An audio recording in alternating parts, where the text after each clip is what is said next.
cadence. So far, again, we spoke about how Griffin, in best of threes, have been pretty inflexible. They've rolled with what works, which is what most teams do, but they've rolled with what didn't work many times as well. So let's see how they approach game number 2. Do want to notice, guys, it is dynamic side selection today. In game number 1, Griffin chose red side. Afreeca Freecs, who surprised us with their red side priority against Kingzone and played that entire series on red side, will pick red side for game number 2. And Griffin are going to ban away their own champions that were successful in game number 1, taking them off the board here. Noticeable that Afreeca Freecs will be banning away the Aatrox. We saw Aatrox first pick into no power in game number 1, second least damage in the game. One support did less than the Aatrox. The support did more, which lets you know that Aatrox didn't do too much. They don't want to give Aatrox over to Griffin either. But Talia fell through picks and bans in game number 1. Griffin would love to ban away more of the threatening champion pool from Tucson and Spirit. To me, those are the two that you want to target the most, and they'll stick with Tucson. That is the pretty standard ban of the Rakan against Afreeca Freecs. Well, Tahm Kench still available as we move to the very end of this draft. Going to be banned away here by the Afreeca Freecs, but it means, like you say, Talia available once again. Do you first pick Varus is the question I asked Griffin, because they prized it away in game number 1, and Afreeca love red side flex pick of Varus. It's also the super high KDA coming through from Kramer. So against this particular team, rather than a power level pick like Zoe, I would really like something like the Varus. The Alistar is another one you could try to prize away. Something they've done before, pick for Lehends. So will not be Varus Alistar left open, but the Swain is left open if Afreeca Freecs want it, and both Predator junglers that Spirit has been focusing on, the Olaf and the Gragas, are available. Gragas, of course, a flex pick as well into multiple roles here for the Afreeca Freecs, so it makes a lot of sense to grab this one away if they do decide to go with it. I feel like Gragas Varus is standing out like a bit of a sore thumb for the first round for the Afreeca Freecs, but we'll see what they decide to go with. Gragas Yasuo, a pretty tasty duo. Yeah. The Yasuo here between Chovy and Kuro, two very high priority Yasuo players, is something both these teams have to think about. Would be a first round pick, like you mentioned. The Gragas Varus would be the more obvious choice, so return of the Predator Gragas coming through from Spirit. We're on patch 8.15, so the Electrocute nerfs and the other cheap shot nerfs are not there on this patch. I think Griffin will stick with Predator junglers, and they do. This is a more conspicuous time, Atlas, because Trundle is available and looked over by Tarzan. Yeah, completely. And now Griffin, do they decide to lock in something like the Ashe into the Varus that's seen a bit of success, or do they pick up that Yasuo like you were talking about? Kind of insane to go from 0 games of Varus and Ashe into Varus into Ashe in this series. That would be a bit weird. So first game of the Varus. This would be an LGD special over here. It's been something that he's playing in solo queue as well. Viper has been spamming these ones. I actually saw it most recently in the Oceanic Pro League yesterday. So this is a big pick for Y4 on LGD, and it's a very big pick into specifically champions like the Tahm Kench and the Varus in particular. Varus wants to load up behind the minions in queue. That's usually also terrain where you can get a lethality queue from a lethality stacking Misfortune to hit through. So it's something different for the LCK, but this is going to be Viper jumping on the Misfortune 80 carry to try to deal with the Varus. And if it's lethality, he's going to feel real good. And this is the absolute opposite of what you really want into a Misfortune lane as well. Picking up the Shen here as the final pickup in the first round for the Afreeca Freecs, because that doesn't offer very much lane presence. And that's exactly what Misfortune has. I mean, the first 20 minutes of the game are exactly her domain. But Gragas also has one of the easiest on-demand interrupts of the Misfortune ultimate. True. The lethality build is basically, I dominate lane, and then my ult is pretty big. That's what you do. You don't really do too many other things. You can also build a Storm Razor later, like we saw from the Varus, so it is pretty typical of lethality Varus, your expectations when, if you're a viewer unfamiliar with the latest builds on the Misfortune, understandable. Yeah, we'll leave that to one side. We can return to the Misfortune when we get into game. Looking at the bans here, we are once again targeting the fallback champions of Sword. Will we just see Gnar versus GP another game in a row? Well, Yasuo going to be taken away here by the Afreeca Freecs, probably working out whether they wanted to pick it or not at this point in time. Zoe once again, I mean, she wasn't looked at in game 1 and still hasn't been considered in game number 2. Let's talk about the heads-up nature of this GP ban. Afreeca Freecs, Keen has been basically a god on every champion. The Gnar is one that he hasn't really performed on. He's been okay, but the Gnar hasn't been a big pick for Afreeca. You know what I think Keen wants to do? I think Keen wants to pick Jax into Gnar. The Gnar is the obvious one for Sword to pick up. When Kingzone played Afreeca, they actually banned Jax second round against Keen in particular. So that's kind of the mind game I think's going on here. It could also be just a Gragas in a tank matchup if Sword goes on to a top lane tank in the end. Well, where is Chovy going to go? Because we've spoken about his champion pool a lot. The Gnar, exactly what we were expecting out of Sword. But what does Chovy do now? Because the Orianna is sort of...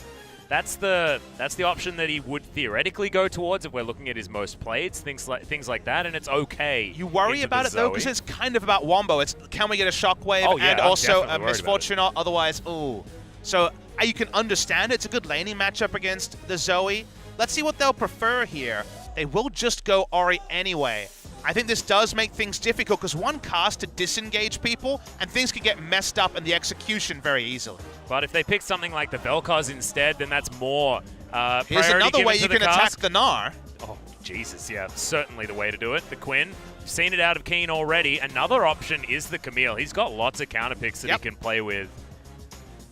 We'll see if they want to go for it. They're deciding between the two. The Ignite Summoner's taken, so it's going to be the Quinn. Straddles the line a little bit more.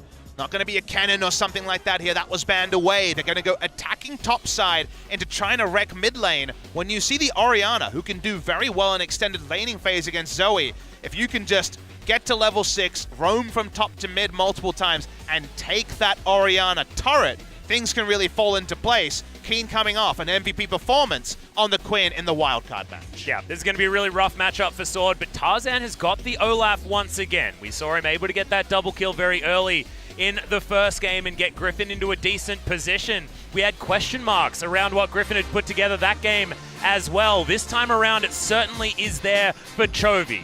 The 40% win rate, Orianna hasn't been his most impressive champion, but it's been fallback when he's had bans thrown at him, when he's had picks taken away from him. Can he prove to us that this is something they...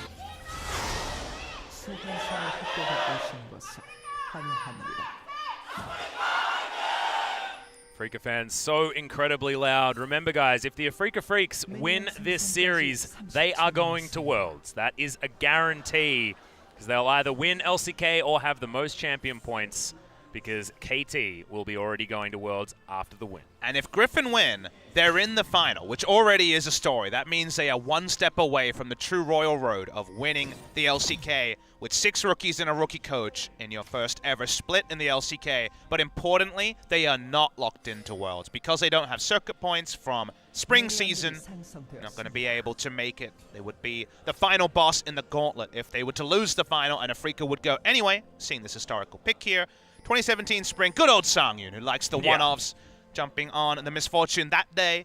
Already mentioned it in Champ Select if you're joining us late or on the VOD. This is once again going to be Comet, just like in game number 1 on the Varus from Viper. It is a lethality Misfortune played a lot by LGD's Y4, who was also guilty of the bot lane Orianna in the LPL. Seeing some play, it's specifically picked into Varus as an AD carry and very strong against Tahm Kench as well.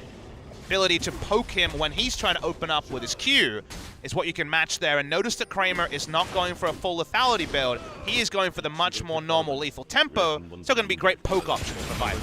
Certainly feeling a bit of the pressure, though, because he's gone Resolve secondary on his more attack speed-based Varus, which certainly has been his favorite. Oh, you don't go Resolve secondary and that lethality Q hits you for 700 damage. You just exit lane as you enter it. So a lot of respect being shown there, but nice for you to point it out, Atlas. That is a nice little gamesmanship choice against someone who has so much lane presence, whether it's support or AD carry in the Misfortune. Yeah, if you haven't seen Misfortune or played against Misfortune for a while, you can sometimes make the mistake. I certainly have in solo queue when she lands a double up and you just die. You think you're going to dodge the ult and then you forget the Q is just going to bounce onto you and kill you before the ult even comes online. It's almost like you use a zoning bullet time. Is a Doran's Ring start as well, just for mana sustain. Coming through from the Misfortune. Was an old pick on Jhin, of course, people will remember. Also, Make It Rain being AP-based as well means that you can get a little bit more harassment, as we saw already utilized. Chovy playing this lane out very nicely. Oh, has AP scaling. There's all little reasons that incentivizes some champions like Jhin and Misfortune do try to get lane control, and people will look back at game number 1, and the final build, right, was Comet with the Lethal Tempo build of Rage Blade and Blade the Ruin King, and say, well, why did he even go for Comet? The choice of Misfortune with Comet and Doran's Ring, we don't know what it will provide in the late game, but it's there for lane priority. It's there to have advantage over the Varus in the 2v2 laning phase, and it's there for specific reasons. It's there for a specific timing. For the first 25 to 30 minutes, the Misfortune will have immense value if you go this build path, and sometimes that's enough. The Marksman doesn't always have to be there to hit 6 items and crit tanks. That's not always what Marksmen are for, and Viper has been one of the prototypes of that. When interviewed about why he played Ezreal and awesome dudes like Vladimir and Yasuo, he said, well, I just think of Ezreal as a spellcaster, a mage in the bot lane that goes down the AD tree. This Misfortune is the prototype of just that thought process. Yeah, exactly that. Currently playing it a little bit like support Misfortune of old. If you hadn't been, if you haven't seen too much Misfortune since she was popular, that was exactly the Misfortune that we were seeing. An exhaust going to be picked up by Kuro here. Always feels like an all-in when you see her summon a spell. God, I hate Zoe. Very frustrating. You and everyone else, Atlas. Yeah, that's true. But I hate her for different reasons. I think that she's fine. I just, I struggle to work out exactly what she's trying to do, and there's just so many summoners going everywhere. Predator junglers on both sides. I think Spirit caused a lot of people to reevaluate the choice of Electrocute and Predator. You might think, oh, but wasn't it nerfed? But remember, we're still on 8.15 in competitive play. EULCS was also on 8.15 this weekend. So the bigger takeaway there is that Predator and your ability to have huge gank pressure is being preferred to Electrocute on a lot of junglers. The Olaf always love Predator, and speaking of Predator, Olaf. Yep, you're going to have the headbutt moving Toussaint back as well. Spirit's Refuge not going to provide nearly enough, as he's not even going to find any taunts here as Viper. The auto attack not going to be there. He wanted to flash, but he didn't have any mana available. Walks over. The control ward does Toussaint, and Chovy was back in base, so he's still going to be able to make his way out. That ramping up auto attack damage not there from the Misfortune, so final auto onto a target already marked doesn't do enough damage. Frustrating from Griffin. The gank path, the gank timing was perfect, but Orianna in base buying the double dank seals means she's not there to clean it up. They get a lot of time wasted from Afreeca's duo, but Spirit can come in and push in the wave, and they don't even get the preferential lane back either. Yeah, Chovy, that's a lot of dark seals. Yeah. Really wants to get as much value out of his corrupting potion. It's also the most lane presence early, and the worry is that Orianna, who does do well in trades at level 7 to 9 against a Zoe, if she doesn't get hit by Trouble Bubble, might just find Quinn in her lane 3 times and lose the turret anyway. So wants to get the maximum amount of healing and also just oomph, 200 extra mana, a bit of extra ability power. It's basically saying, I don't want to be pushed out, and then Quinn comes and takes my turret. Well, Quinn at the moment is going to be going home. Tarzan was thinking about trying to grab a gank up there, but Keen says nope. He's hit level 6. He can utilize his birdie form and can just head back towards that top side all too easily. Viper happily farming here towards the bottom side as well, as Lahen's just setting up shop, wanting to deny Kramer as many minions as possible. Difficult to do when Piercing Arrow is going to be there to take a lot of them down. That's probably why you were so surprised to see the Shen Varus is the final answer, because the Varus part, understandable, was prized taken before Misfortune. Shen is also someone who really can only taunt. That's his only real lane function, apart from a Smart Spirit's Refuge at times. So he kind of just gets hit by Qs by Misfortune quite a lot. Doesn't really have a lot of lane presence here. So it does double down on how much presence Griffin have. Not often is Alistair seen on the winning side of a 2v2, but is seen on the winning side of a 2v2 when he's next to Misfortune. Oh yeah, almost everyone is. In fact, I would have liked Lehens to pick Brand and just gone all in. That lane is repugnant. Spirit looking for a potential gank here. Not a lot of mana on Kuro, but does have the blue buff, so that'll be changing very soon. Tarzan moving on up. Vision available from the Afreeca Freecs, but hasn't been spotted just yet. Finally gets pinged out. Tarzan spotted, and of course knows that with the fruit being taken already, that the enemy jungler's been in the same quadrant. I don't believe he spots the ward there. Yeah, it's not being cancelled out by his control ward. The Spirit's not going to be surprised in this case. Viper not going to be spotted, though, at this point in time either. Tarzan doesn't know he's on a ward. Ocean Drake, yeah. There's a lot of incomplete information going on here, but not ships in the night by any means. Yep, so he's going to be able to land the taunt here onto Lehens. His flash is going to be utilized to get out of the way of the paddle star. And that means that Tarzan is not going to be able to find this Drake. Yeah, well, they're looking for it.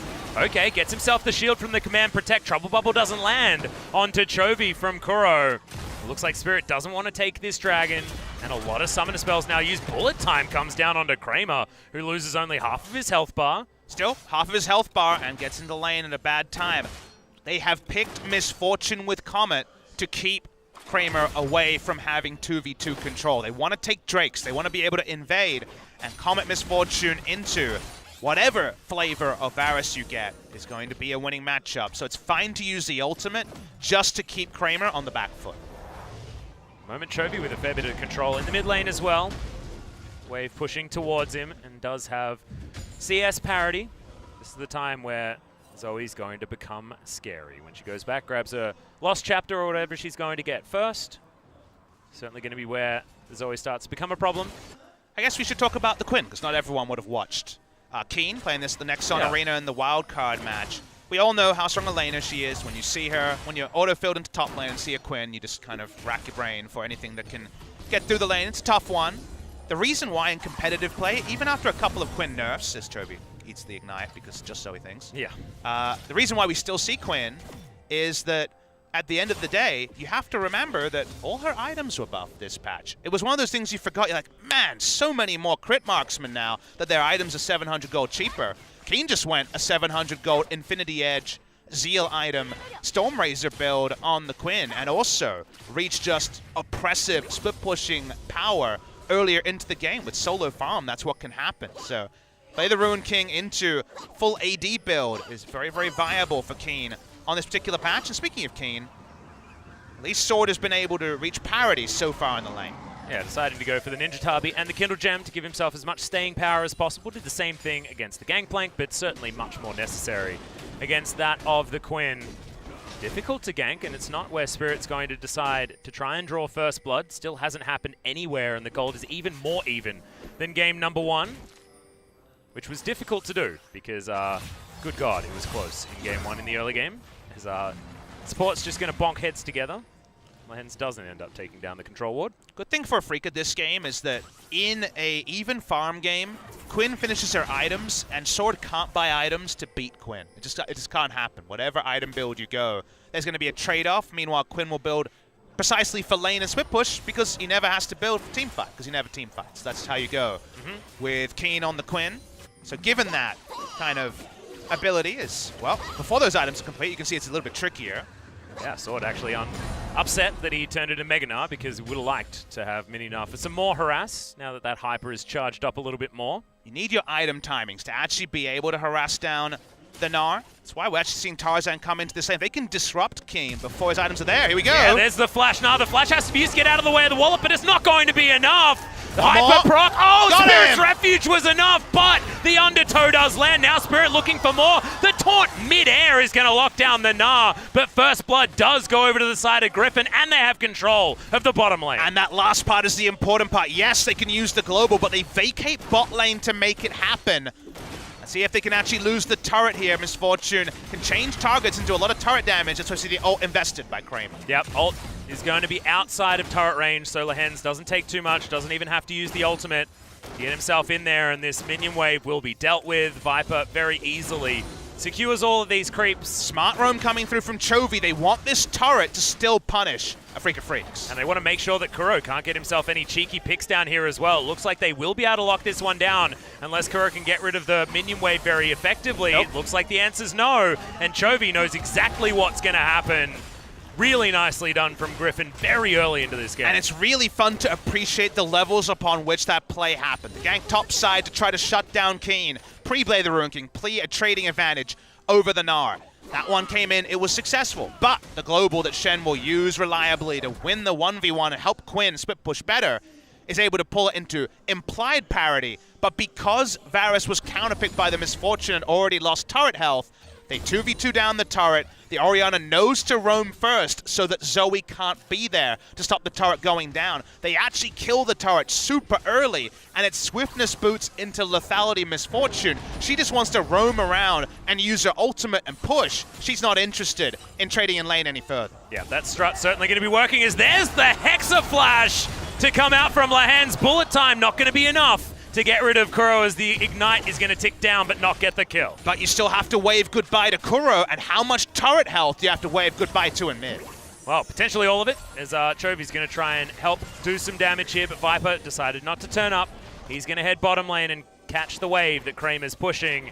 And we could have just another Hexa Flash utilized here by Lahen's, who's well and truly behind. Oh yeah, see you later, Kramer. You just dead, mate. He's got 2 summoner spells. He's not going to use any of them because he's just straight up dead. Viper picks up the kill very easily, and Griffin are starting the snowball. Smart not to waste any summoners there. You think, oh, I can flash the headbutt, but Olaf's already hit you with an axe. You're dead, whatever happens. So yeah. We'll hold on to those summoners. That's what happens. Either they were going to get a lot of turret damage in mid, or they roam down behind the Varus and interrupt Varus again. Varus down 20 CS is something you will almost never see. Picked as a blind pick on the red side, just for safety. It's a Nile pick in this game, number 2. And what is the best thing that you can see from a macro level of League of Legends? I feel like it's making your opponent make decisions that are always going to be bad. And that's exactly what Griffin have done here. I mean, Kramer had to be pushing down there, but he was going to get punished for it, and there was no choice that he had. Do you know why Griffin are a unique team, Atlas? It's not just the results that obviously speak for themselves, but also consider they watched Afreeca Freecs dictate to Gen G and Kingzone, and instead saying, man, we have to ban that Gragas, all those other picks that Afreeca won with. They said, by the way, we pick Varus, we picked these champions, they won with it, and then the mind games in the draft were actually done by Griffin and not Afreeca Freecs. Afreeca are responding to Griffin, even though you would think that almost any other team, especially a team full of rookies on a Royal Road, will be responding to Afreeca Freecs and what they showed in the first 2 matches of the playoffs. And that was the conversation that we were having in game number 1 as well. It's like, what can Griffin actually do in a best-of-5 scenario as Tucson? He's going to be the next one to get caught out. Ragnarok has been invested. Tucson does go golden as Keen has a lot of damage availability. Flash already utilized, but the teleport comes down from Sword, and Viper just bullet times the Shen in the face. That's one way to lock down a kill. That's going to be the second for the Misfortune as Griffin are all over this map, just getting kill after kill. They're just making it a pick comp. They're so fast because, of course, it's Youmuu's Ghostblade, Swifty Boots. Misfortune can always respond first. Good God, she moves quick. They found a way. Afreeca thought they had reinforced their early game and stopped Griffin from having another win lane Olaf draft, but the Misfortune is something they haven't scouted. I imagine they've scrimmed plenty of Chinese teams, because we're seeing a lot of influences from the LPL in the pick ban order in this series. Watching this steal here. Yep, they still want it, but Spirit is going to be able to lock that one up, I believe. It looks like they should be able to gatekeep the buff, though, as the ultimate flies through from Kramer. Lahen's ults to get himself out of the stun. Kramer not going to be able to get anything from that one, as now Keen fighting onto Sword. This is the matchup that Afreeca Freecs fans are looking towards, for Keen to just straight up win, because if he's losing that, it's over. Spirit finally manages to get the Eye of the Void. Can't patrol it forever, don't have the ultimate onto Viper, so don't get too greedy. Okay, Keen. Skystrike to do some extra damage here as Sword doesn't get the hop, and the flash comes in from Keen to deny it. He gets a flash. That's huge to get away from the Quinn. Now she has to think twice about some of her side lane plays. She's trying to come back onto Sword anyway, though. Yep, throws a clock at her. So, at least going to be intimidated by the Gnar. It's going to be able to stand under a turret now, though, so things should be okay. The Vault threat still there as Keen's just moving past the minions. Tarzan shadowing here. Yep, as we say, the Vault does come down. Blade of the Ruined King going to be invested here, but Keen has got so many creeps down here on the bottom side. It will be a 2v2, but remember, Sword is exhausted and doesn't have too much more. The flash comes in, actually switching them as Tucson is going to help grab that first kill. Now the flash has to be used to get Tarzan out of there, paired with the ultimate as well. It's a good pick, as now Kramer, once again a sitting duck, but it's a good flash out of the headbutt from Lahen's. They trade flashes, and Kramer's even able to get some good damage back. Nothing available for Griffin. Really nice play from Afreeca. Trying to make a play top side where the Rift Herald is not. Always worried that Gragas will increase the tempo of the trade, but he's going to hold on to the Rift Herald for another moment. They get the kill bot side, so nice moment for Afreeca Freecs. Kramer's not flash again, so at least that part you're feeling good about. if you're Griffin. You got Summoner down on the Quinn and the Varus. This Varus needs to auto-attack. It is not just a Q-Max with Comet Lethality Varus. But so far this game has been blow for blow. I think Griffin have had the better of the early game, but definitely not to the tune of a game-winning lead. Yeah. Certainly not, and we're looking at win conditions here as well. I mean, Misfortune winning lane, coming out very strong into the mid-game is something that Griffin needed to do. Keen getting ahead, that was something that Afreeca needed to do. Both of these requirements have been met for both of our teams, and now who's going to be able to control this mid-game the best is the question on everyone's minds.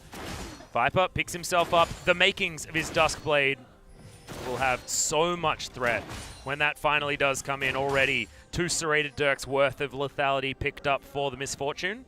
Probably going to be all-you-can-eat Dirks this game. I imagine you go the way of the Edge of Night just because you want something to stop Gragas. Gragas is the only person who can actually interrupt the bullet time very reliably, so Edge of Night plus Ultimate is a very possible combo we see in this particular game. Run a second item in our first game of the night, if you're joining us late. I think Lord Dominic's Regard third item is just too good on Misfortune as Agreed. well.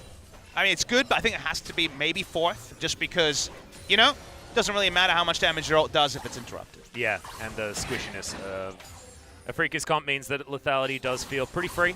You're right. So here we go, roaming through. Keen still rotating through, about 50% of cooldown of the way to his flash. Seems like the Rift Herald is going to be the next flare point in this game, as Sword is spotted by the W. Yep, Harrier flies out. Lets him know exactly what's going on. But he's pretty comfortable as his Black Cleaver, Longsword hanging out there as well as Viper. Okay, fair bit of damage opportunity. Is good God, he runs so fast. It's like early game powerhouse Jhin.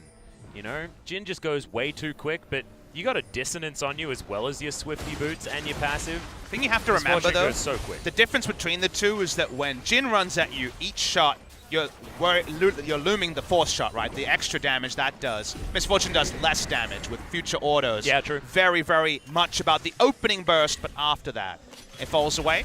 Rift Herald is commanded, but just like in game number 1, this is not going to actually crack a turret 2 games in a row. Yep, Shelly's just going to smack around at some minions underneath this one, but does get it relatively low. Remember last time around it was to save an Aatrox turret, because Aatrox had no ability to siege. Did make sense that they just loosen that one up, but Kuro on the Zoe now does have some sieging capabilities. About even when it comes to how healthy these turrets are in the mid lane. So again, we talked about in Champion Select how this game was expected to go. Keen hits the side lane and pushes, and the 4-man core of Afreeca tried to delay. Problem there is, they don't really have much way to engage onto the 3-man core of Griffin, and this Misfortune is already in a really nice spot of power. Still, Afreeca Freecs will kite down and pick up their first Drake of the game. If Griffin walk up, while Keen is split pushing, there's limited ways to stop both Griffin engaging and actually engage onto Griffin for Afreeca Freecs. Well, you can see Lehens, he's posturing. Wants to get himself another Hexaflash pickup. Can't find it. They know that Kramer doesn't have that flash, but not long until it is back off cooldown and he gets himself back into a position of relative safety. Tracking the Varus flash will certainly be forefront of Griffin's minds, and also needs to be what we need to be paying attention to as well, given that does hinge Afreeca's ability to play aggressively. About a 900 gold lead for the Quinn. Expected, something that you just expect every Quinn to do, kind of klepto gangplank in a decent matchup, same sort of story. Yep. The Olaf is probably going to once again go for this I'm a roaming damage threat rather than going for any semblance of tank items like a Righteous Glory. Probably going to be Black Cleaver again coming through from Tarzan.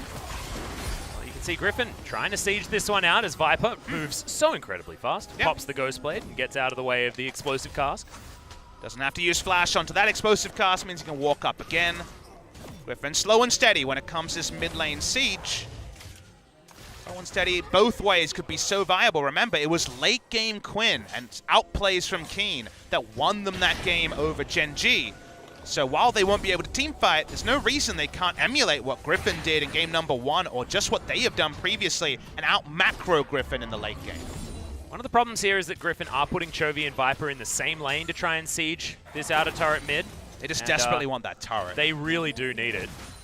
That's what you can feel, but Kramer's been able to clear out minion waves pretty easily as once again Keen flies through with the Sky Strike, actually looking for the solo, flashes under and has the Ignite to definitely secure it. All too easy from the Quinn. It will mean outer turret falls in the mid lane from Griffin. Does it? I don't know whether it's going to be enough as there's Bullet Time paired with the Shockwave. A lot of damage comes in as Viper has to use the cleanse and has to strut his way out of there, and they still don't get the turret, they don't get the kills, and their top lane is dead. With the mid lane turret knocked down, they don't get the vision. Kuro poking in, he's able to get damage out of range. Keen returns the side lane push. This is exactly what Afreeca were looking for. Because the mid lane outer turret is down, Lahens and Chovy together can't pull off the engage. And all of a sudden, the tides have turned here in favor of Afreeca Freecs. Keen grabs those 2 items, takes down an inner turret bottom lane, and will continue to be a gigantic threat. He's got so much money in his back pocket as well. Things only get worse for Griffin if they're anywhere near this Quinn. It's definitely just a game of ultimatums, of statements, of posturing, of people saying, don't you know what we can do at certain power levels? We knew Keen would reach this level. 1 item wasn't looking great, 2 items. He's working his way towards his pseudo 80 carry build. He's got the rapid fire cannon. He's working towards an Infinity Edge. As the next item build here, Keen is online. Griffin can't get the mid lane turret to actually use the engage they've drafted, and that means Afreeca Freecs find another advantage. Yeah, I really hope it's the Infinity Edge as well. Just keep the stopwatch until you have to use it and then build the GA. Otherwise, you're not really getting very much value out of the 600 gold of the stopwatch. Like what you say there, is Chovy going to push out this wave? He's been relatively quiet, as a lot of our Orianas are around the mid game. Charging himself up for that shockwave. Landed his first one. See whether the next one's going to be better. Now on 2 items, Morellonomicon completed. Griffin certainly still powerful in this game.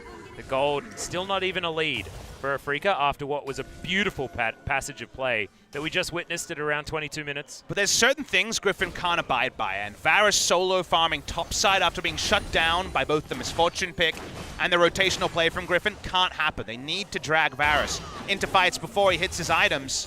Griffin walking up, get another auto. They should get the turret this time. Yep. Even though Viper has to tank it for a little while, thankfully Command Protect is available.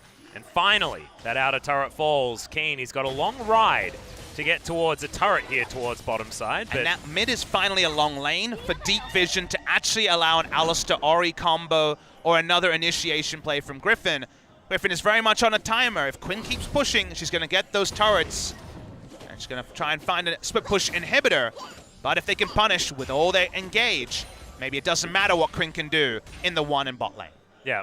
And you look at the top lane and you say that's probably where she should be, right? Because there's standing gold available. They just don't have any control vision-wise up there, so it feels a little bit like suicide as the gank squad coming in from Griffin would certainly be enough. You can see Kuro, he's moving up. He's going to be able to take down the first one. And with Spirit and Tucson in the area, was able to successfully grab that one away. It's like a Zeal item coming out from Viper, maybe rapid fire cannon for a bit of bonus Q range. I saw the dagger and I was like, oh, Storm Razor again, I like it. But this time, going to possibly go for that rapid fire cannon, like you say. Many different schools of thought as to the best way to min-max items. You could understand Storm Razor Infinity Edge, you can understand rapid fire cannon just for a bit more poke. Was the Storm Razor 3rd in game number 1 coming through on the Varus. So yeah. Viper does do it his way as the bot lane Kled and all his cavalcade of awesome dudes should remind you. Keen. Oh, Tarzan's going to find Keen here, but who's found who as Chovy's going to run his way down. Keen running so damn fast with the Blade of the Ruin King available to him. And Phase Rush, baby. He loves the Nikes, did it on the Rise, does it on the Quinn as well. Super quick. Adds to his ability to chase, and as you can see, his ability to get the hell out. If he feels like he's not going to be able to do it, it's going to once again be Black Cleaver. Hex Trinket already completed here by Tarzan as well. We'll see whether he does decide to go towards a Guardian Angel that was so effective in game number 1. Static Shiv actually is the 2nd item from Kramer for a bit of burst. Wow. He's gone Swifty Boots as well. If you had double Swifty Boots carries in the semifinal of LCK in the pool, I guess you won. Congratulations. And neither of them are Jhin, which is the crazy part. None of them are Jhin. Crazy to see. He's going to run along over is okay. Kramer doesn't have the flash still, remember, but the cask for the disengage was so nice. Bullet time, once again, not going to be able to take the life of the Varus as Griffin. They try to start a fight, they don't get anything. Kramer did not have flash. That's why so much was invested by Lahens. They don't kill him. They know he's chunked out. Sadly for Griffin, they're going to have to recall from this anyway, so they feel bad about Lehen's expending his flash for no picks or game state changes as Kramer does not go down. Yeah, they do manage to get the ultimate from Spirit, but we know Explosive Cask has such an incredibly short cooldown. Kramer as well, throwing his ult into the mix. Stand United being on cooldown could be something that Griffin could play around for the next minute or so, but even that is going to be up relatively soon. Viper completes his third item before Kramer has even started his. That is certainly good news here for Griffin. Can they actually find any opportunity to utilize it is the real question. Still for Sword, you feel like one summoner spell is removed because the Shen ult does function as a summoner spell for Quinn to win the 1v1 harder, but the Ignite is still there. He's still going for double summoners, if you think about it, to try to dominate the lane. So it doesn't actually relieve that much pressure from the Gnar. So Shen ultimate will be up in a few seconds. He's going to spot Gnar. Yep, throws down his control ward. Crush has to be used, and Keen not going to opt in for anything more and just sets on up, calls in the bird. Continues to be a menace on the bottom side. The bird is the word, but IE is also the word for Quinn. Yeah, I like that he picked that one up instead of the GA. That's what he's doing again. He's going full offensive. We'll see if he just skips the Storm Rays and goes for a second Zeal item. Very possible. Just wants to dunk lane harder and harder. The Gnar has built Randuin, so not really going to have any true return threat onto the Quinn. Going to have to be about a TP and a prayer for Sword in this game. Wants to go 8-0 on the Gnar in summer season. A tougher ask when Keen has really counterpicked him in this game. Oh, yeah. But this is how Sword plays the Gnar. He's not necessarily our lane-dominant Gnar players like a Smev would be. Is right into a Pulverize. Keen taking so much damage, even gets the follow-up stun. And that means the end of the life of the Quinn, and no flash either. That's huge news for Griffin. Griffin didn't even know they were going to get a fried chicken delivery in the middle of the game, but they get one. They fry down Quinn. What can they get with this advantage? Remember, no teleport on Keen. Very quick to rotate, but this is map control Griffin. Well, they're looking for the Baron here as Kuro gets a lot of damage onto Tarzan. That means a lot of attack speed as teleport is going to be invested here. Okay, Kuro, what can he actually get done as there's the explosive cast. Tucson can't find anything, was looking to layer on another Ignite. But the Olaf should be able to get himself back home. No Baron to be taken, however. Gragas ultimate so easy to stop the Baron. It means that Olaf has to pop his own ult, and they have position on the mid lane turret as well. So they get a pick, but they can't get the Baron. So much poke from Afreeca. Very difficult to do. Well, Trouble Bubble means that Viper can move up, complete some of these minions, but Kramer just stands there, takes out inner turret in the mid lane. Only one inner remaining. 5 turrets taken here by the Afreeca Freecs as Griffin 3 taken down so far this game. No inners have actually been walked towards, and Afreeca, you can see it in the vision. The map control is just all on their side. And red side Zoe Varus is pretty much GG to try to take a 4v5 Baron against. Even though you have that 5 members, you're just unable to disregard all the poke on the side of Afreeca, and they had already used a lot of their engage. Try to get the first pick, say back away.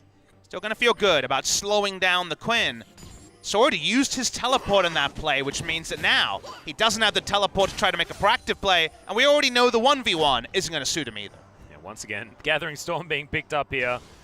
Certainly working out here for Keen, who's got almost 300 AD at 30 minutes into the game. Level 18 already as well. Flame Horizon about to kick in 2 minions. 31 minutes, level 18 with double Cloud Drake. The gotta go fast Keen is definitely living up to his title. Yep. Probably only Viper that could potentially move faster than him, and that's when he's certainly not on the bird.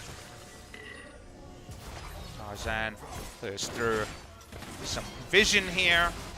How will Griffin find a foothold into this game? For now, they're largely being run around by the Quinn and not being able to set up the engage despite getting down that mid lane turret. We've already seen that any sort of pretty decisive Baron call, kind of like the Elder call they made in game number 1, is probably going to be turned on them unless they can also cement the engage onto the defenders, and that's hard to do as a blue side team against Zoe Varus. So given those things, very interested to see how Griffin diagnose a way to actually make a true lead. They can make Afreeca bleed, but to actually wound them seems more tricky.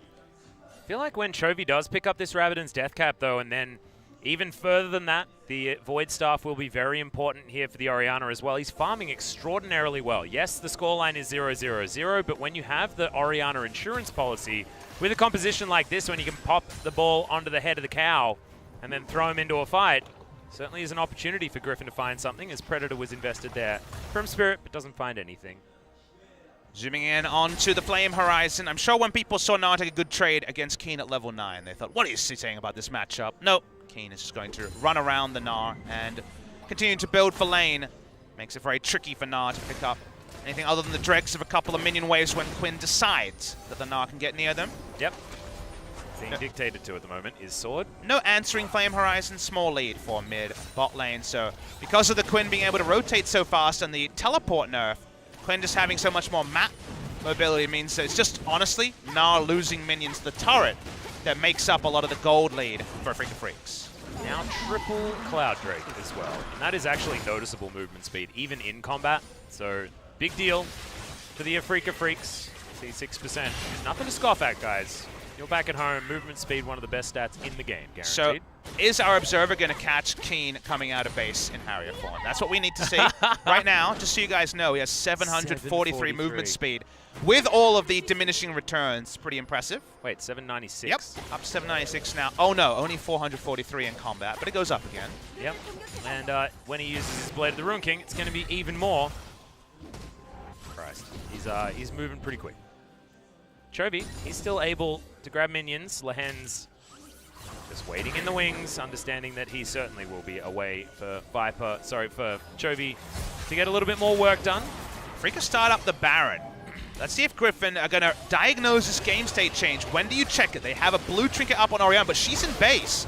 They might not check this till it's really low. Yep, there's loads of pings they coming still don't in know. here. It's okay. It's going to be a free Baron. That's just a free Baron. It is. And Griffin aren't going to see it all too easy. They can sneak them as well. And Griffin say, oh god, that was silly.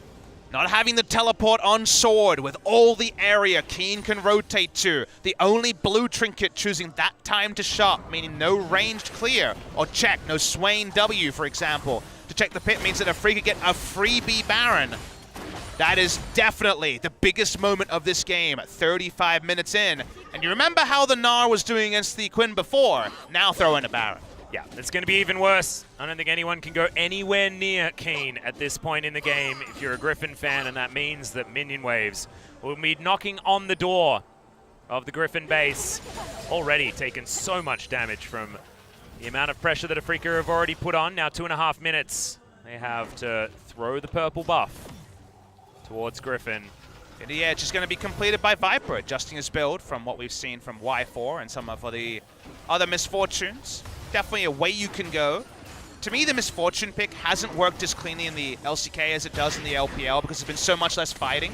Misfortune Ultimate with 2 lethality items in level 11 does insane damage when you're fighting again and again, so summoners are down most of the time and you're still fighting. When summoners are up, we've seen very little value out of Misfortune outside of the early laning phase where she did run the lane against Varus. Yeah. Did her job, most definitely, but it's just not enough. Not every pick suits every region. Trundle's really good in Korea, but there's definitely arguments for it to not be as good elsewhere. The Quinn doing surprisingly well in Korea, not being forced to team fight, but being forced to just do what she does, which is the split pushing. Exactly this, just destroying these turrets over and over again. Kuro doing the same thing on the bottom side as Kramer. Just trying to throw out some piercing arrows. I don't know whether Sword has exactly the wave clear to stop this as Chains of Corruption go wide. Now Viper has to get himself down here to try and defend, but it's just not early enough as the base of Griffin is just getting torn apart by the Afreeca Freecs. They're stretching them across this map. It's exactly what Griffin don't want with their teamfight composition. Yeah, against Baron buff, sort of Baron buff you'd never expect a Quinn comp to pick up. This is where Griffin really don't have any answers. They're at the whims of what Afreeca Freecs can do. One trouble bubble hits, another person gets deleted. It's 2 inhibitors going down. Quinn in the top side says, hello, I'm still level 18. Sword slowly picking up minions. The Flame Horizon confirmed many minutes ago. It was 110 CS now in the lead here for Keen, who gets hit by a boomerang, so at least can't stop Sword at this point in time, but these turrets are just getting taken lower and lower. And who's the Orianna and Alistair to engage on? Right now, Lehen's just with Viper. The rest of the threats are all separating. With Baron buff, the 1-3-1 can happen so cleanly from from Afreeca Freecs should be bot lane inhibitor rolling down. So little Chovy can do. Yep, the 1-2-2 being enacted at this point in time. And like you say, inhibitor falls, immediately followed by the mid inhibitor turret. And that top also is very, very close to falling down. Bubble lands as Kuro wants to try and get that follow-up. Paddlestar doesn't onto Lehens. And Griffin, they haven't actually committed to any fights. They haven't committed to anything. Afreeca Freecs have just taken it all from under their noses. Just so little to choose from between Griffin and Afreeca Freecs for the majority of the game, and just like a 50-50 Elder choice by Griffin in game number 1 was what opened the door for the victory. It's all about the smart Baron timing from Afreeca, the sort of fallback mechanics that their approach as a squad has been. This team doesn't scrim much because they only really run internal scrims. They don't do much scrims against other teams. They don't do much solo queue because they're so focused on refining their own techniques and shrouding themselves in a bit of mystery. End result has been that when it comes to those points where you have to count trinkets and work out how safe or how secure your Baron take is, Afreeca Freecs have looked razor sharp in the playoffs. Big Baron buff, about 2,700 gold power play here for the side of the Afreeca Freecs. And while Griffin, if they had denied the Baron for any longer or got the Baron themselves, would have been in a bit of a win more position, either turret diving or being able to counter the Quinn's pressure in the side lane against the Baron. They really had no answer. Yep, it's been proven now, but no more Baron buff available. In 25 seconds is the Elder Drake timer. Kind of want to see Afreeca get it just for the movement speed numbers. It'll be pretty ridiculous. Viper does have his Duskblade, so spots out this vision as, okay, Spirit's going to get caught out of position. Exactly not who you want to get caught, and that means the flash comes out immediately. Tucson turning up as the Predator's going to give Spirit so much movement speed. He escapes. In the meantime, in the chaos, it's going to be Keen baiting in Sword, who does have a stopwatch to deny the death as, yeah, Viper, you don't want to take that fight, buddy. That is not you. As Afreeca Freecs still able to turn around and start up the Elder Drake as well. Predator popped just to try to zone them away. Tarzan desperately wanted to pick because they were losing the 1v1 on top side. At the same time, they don't get the pick. Keen's going to get the inhibitor. He could get 2 inhibitors off this one, as Griffin do not want to give away this Elder Drake because they know that they're just going to lose, but I have a feeling they may just lose anyway. Another bullet time just thrown into the air in what feels like celebration as Viper, he's not going to die this time, but still, they're going to lose everything else. Keen, not even worrying about the mid inhibitor, he wants to win the game, Papa Smithy. Not often you can split push the game, but there's just no way for Griffin to take anywhere near macro movements because Quinn is so immovable. On the top side, you see the power of red side for Afreeca when you have a player like Keen and a team so practiced in macro that they can run this Quinn and not be frustrated like SK Telecom was running the same champion. Keen walks up, the third inhibitor goes down, and it seems like Griffin will never get the shockwave combo they were looking for in the draft. Yeah, even Tal's Quinn looked pretty devastating in lane. Give it to the Asia Games representative for Korea, our best performing top laner in the league right now. You can see exactly how oppressive it is. Keen is just an absolute beast. As we're close to a 10,000 gold lead, but the main thing is the fact that there are 0 inhibitors available for Griffin, and there is a huge buff on Afreeca. This next push, I mean, Griffin might be able to find that team fight they're looking for, but honestly, it's not a 5v5 anymore. It's 5 plus a billion creeps and a gigantic buff that the 5 have. And we always talk about the inability for Keen to teamfight on the Quinn. It's a pretty open map, so getting a flank is possible. And also, the one area where you say, well, you have to teamfight is, of course, around the Nexus and the Nexus turrets, what we found out in the 94-minute game. That very extended defense by Jinair against SKT in spring season. You have so much burst damage on Keen, maybe it doesn't matter as Lehens patrolling for a flank. Is there any follow-up? It seems like no. Yeah, Lehens going to get caught out here as well as Kramer throws the ultimate towards him, but it doesn't really matter. Afreeca are just buying time. They're doing so beautifully because you can see the Quinn doing so much work. A lot of knockbacks coming in everywhere. It's chaos in this fight as Kuru gets caught by the shockwave in the backline, but Lehens just out of position. Tarzan as well. And Sword's going to get taken down. Keen, just too massive. Another bullet time. More in celebration there from Viper as Afreeca Freecs will even out the series 1-1 as the Nexus gets taken down. A beautiful, beautiful game. Keen absolutely dominant on the